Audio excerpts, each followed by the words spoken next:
ইনকিলাব ইনকিলাব ইনকিলাব। বাংলাদেশের সদ্য প্রতিষ্ঠিত রাজনৈতিক দল জাতীয় নাগরিক পার্টির আত্মপ্রকাশ অনুষ্ঠানে দলটির আহ্বায়ক নাহিদ ইসলাম ইনকিলাব জিন্দাবাদ বলে তার বক্তব্য শেষ করেন। জুলাই আন্দোলনেও এই স্লোগানটি বেশ জনপ্রিয়তা লাভ করে। এই স্লোগানটি ঘিরে সোশ্যাল মিডিয়ায় বেশ আলোচনা সমালোচনা সৃষ্টি হয়েছে। বাংলাদেশি লেখক মুহিউদ্দিন মোহাম্মদ তার ফেসবুক পোস্টে লিখেছেন, ইনকিলাব বাঙালির শব্দ নয়, এটি ৭১-এর পরাজিত শক্তির শব্দ, যার গোপন অর্থ পাকিস্তান জিন্দাবাদ।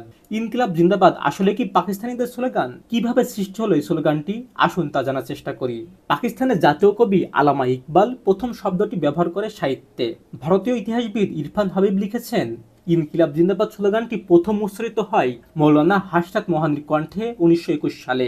ব্রিটিশ শাসনে ভারতবর্ষের সামাজিক ও অর্থনৈতিক বৈষম্যের বিরুদ্ধে লড়াইয়ের অংশ হিসেবে ইনকিলাব জিন্দাবাদ স্লোগানটি দিয়েছিলেন মোহানি, যার অভিধানিক অর্থ বিপ্লব দীর্ঘজীবী হোক। এরপর এই স্লোগানটি উপনিবেশ বিরোধী সশস্ত্র সংগ্রামের নেতা ভগৎ সিং এর কণ্ঠ বারবার উচ্চারিত হয়েছে। সেই সময় প্রতিরোধ, বিপ্লব ও ন্যায় বিচারের কালজয়ী প্রতীক হয়ে ওঠে স্লোগানটি। হাসনাত মোহানি এই স্লোগানের স্রষ্টা হলেও ভগৎ সিং, রামপ্রসাদ মিসবিল, আশরাফুল্লাহ খানের মতো বিপ্লবীদের আত্মত্যাগের সঙ্গে মিশে এই স্লোগানটি ব্রিটিশ বিরোধের প্রতীক হিসেবে শক্তিশালী হয়ে ওঠে।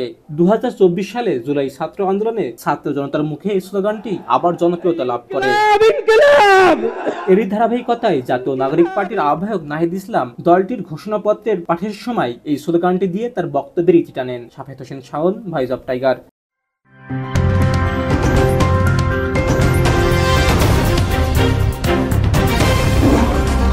Voice of Tiger.